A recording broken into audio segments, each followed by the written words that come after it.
From our Toronto studios, this is the Muslim News on Muslim Network TV. Assalamu alaikum, I'm Aishah Ashraf. Our top story for today: India has accused the United States of undermining its political stability through alleged orchestrated attacks against Prime Minister Narendra Modi.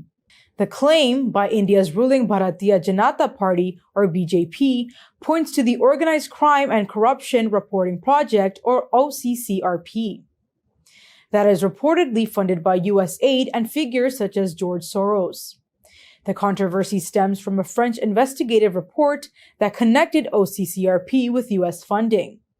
The BJP claims the OCCRP's reports were used by Congress opposition leader Rahul Gandhi to target Modi. It has also used the U.S. connections to criticize Gandhi and stir parliamentary disruptions. In response, the U.S. Embassy has issued a stern rebuke, describing the accusations as disappointing. It also emphasized that while it supports independent media, America's involvement strictly pertains to enhancing journalistic capabilities and does not extend to influencing editorial policies. The United States has launched airstrikes across Syria, coinciding with significant moves by Israel in the region. Israel has bombed multiple sites and established control over a segment of Syrian territory. The U.S. has roughly 900 troops on the ground in Syria. President Joe Biden and Israeli Prime Minister Benjamin Netanyahu have attributed the downfall of Bashar al-Assad's regime to their strategic military efforts against Iran and Hezbollah, which have been supporting Assad.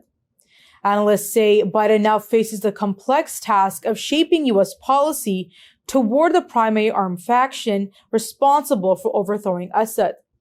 That group is still recognized as a terrorist organization by the U.S. In a jubilant scene at Damascus's historic Umayyad Mosque, Syrians gathered to celebrate the collapse of the Assad regime, marking the end of 61 years of Ba'ath Party rule. This historic event unfolded Sunday, signaling a new chapter for the nation. The Umayyad Mosque is one of the oldest and most expensive mosques globally, boasting significant stature in Islamic architecture and history. Among its most sacred aspects is a shrine of Prophet Yahya, or John the Baptist. Beside the mosque rests the tomb of Muslim leader Salahuddin Ayyubi, renowned for reclaiming Jerusalem from the Crusaders in 1187. The Ba'ath Party, which held power since a 1963 coup, was dominated by the Assad family. Bashar al-Assad took the helm following his father's reign.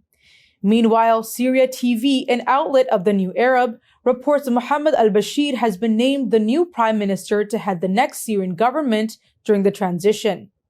Al-Bashir was voted in by the General Shura Council in Idlib, affiliated with the Hayat Tahrir al-Sham, to head the transition government. Al Jazeera Arabic Network reports that a meeting between HTS chief Ahmed Ishara and current Prime Minister Mohammed al-Jalili took place on Monday. Reports say that more than 4,000 Syrian army soldiers have fled to Iraq following the fall of the regime.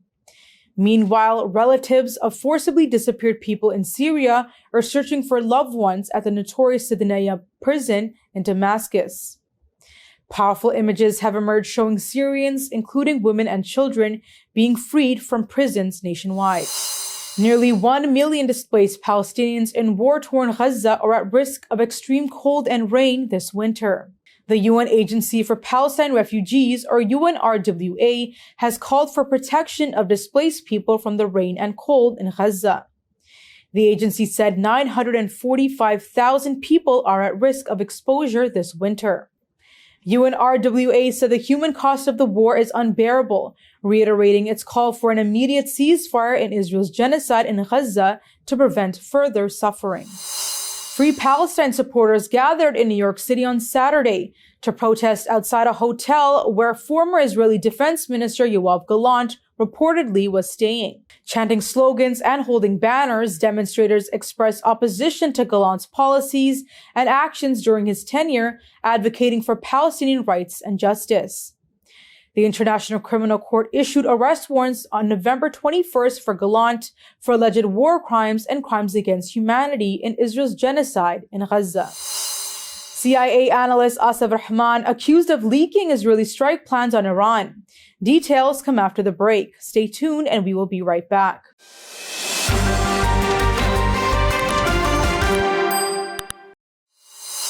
Welcome back. CIA analyst Asif William Rahman is accused of leaking classified documents that forced Israel to postpone a planned military strike on Iran. These documents, detailed with satellite imagery and specifics on potential missile and aircraft deployments, were meant to be top secret. Charged under the Espionage Act, the 34-year-old faces allegations regarding the leak, which occurred in October. U.S. Magistrate Judge Ivan Davis opted for home detention and GPS monitoring over jail, pending Rahman's trial. This decision is under appeal. Rahman is a Yale graduate and former Morgan Stanley broker. He was arrested by the FBI in Cambodia, where he had been posted in the U.S. Embassy. The motivations behind Rahman's actions remain unknown. Prosecutors made no claims that Rahman was working with the foreign government. The Intercept reports that Rahman has been involved in social justice from an early age. The conservative American Accountability Foundation has urged Pete Hegseth to remove 20 high-ranking woke officers promoting diversity. Hegseth has been nominated by President-elect Donald Trump to head the Pentagon. The move is believed to have caused significant unease among military leaders. The list, disproportionately featuring female officers, has put a freeze on open discussions at the Pentagon about diversity. The list, first reported by the New York Post, includes 9 Air Force general officers, 7 Navy admirals, and 4 Army general officers.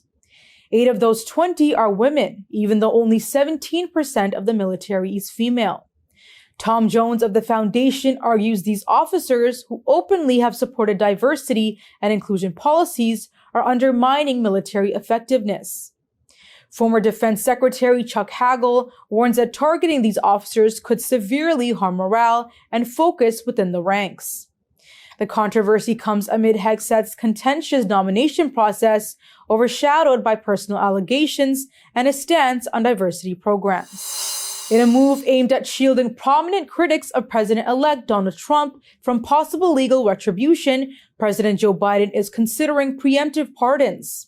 This unprecedented step targets figures from both parties who have been vocal against Trump. Trump has promised retaliation against his political adversaries. CBS News reports discussions within the White House are ongoing. There is no concrete list of names yet, it reports.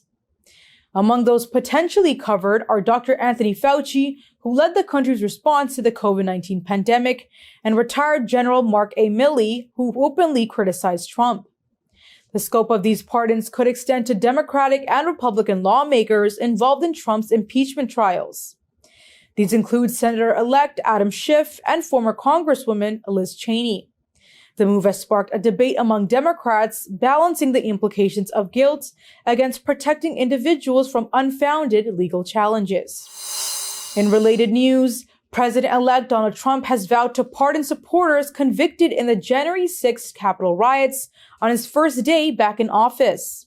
In an interview with NBC's Kristen Welker, Trump described the legal system as very corrupt, blaming it for harshly treating his supporters.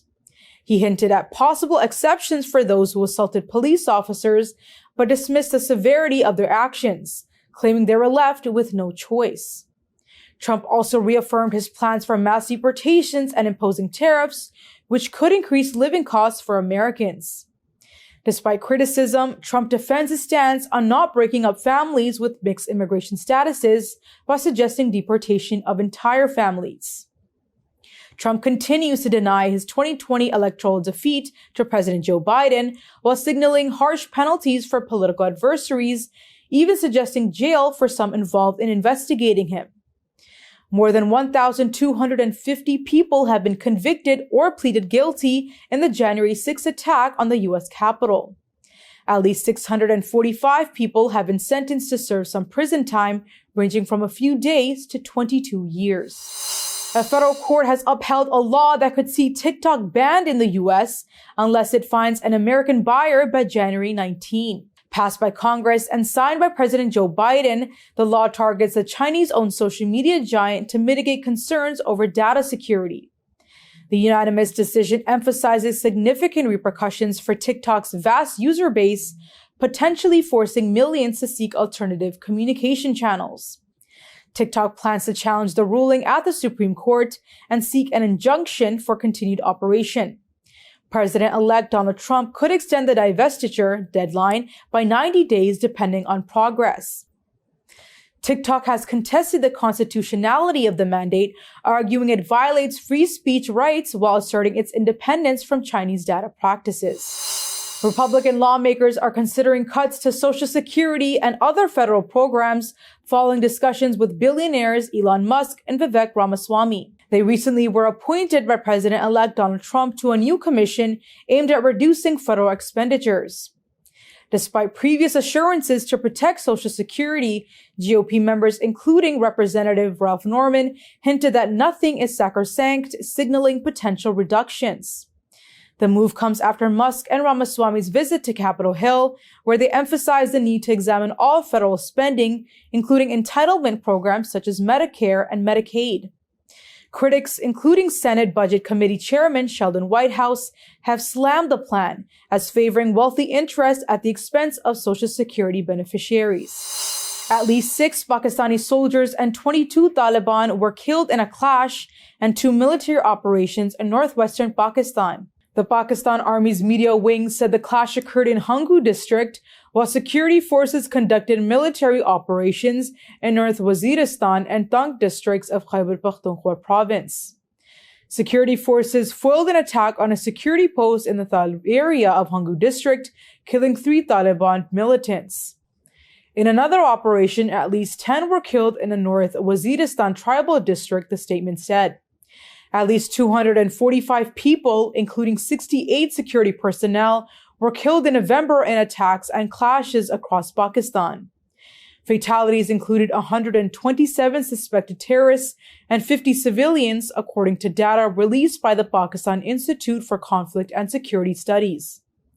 Islamabad has accused what it calls Afghan-based Tehreek-e-Taliban Pakistan militants of carrying out attacks inside Pakistan, while Afghanistan's government denies the allegation. In a year marked by stark divisions, the United States' oldest dictionary, Merriam-Webster, has declared polarization the word of 2024. The choice reflects deepening divides not just in American society during the heated presidential race, but also globally. The term has gained traction in media coverage of global social issues.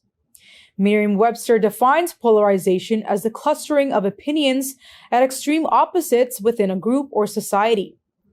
Other notable dictionary picks include Oxford highlighting brain rot, Cambridge choosing manifest, and Dictionary.com selecting demure, spurred by its popular use in social media satire. That's all from our Toronto studios. Thank you for watching Muslim News. We are a community channel dedicated to bringing you stories you can trust. Please like, share, and subscribe to our content. You can also comment to let us know what you think of our coverage. You can donate now by visiting muslimnetwork.tv/donate. For more content, keep watching Muslim Network TV. Salam.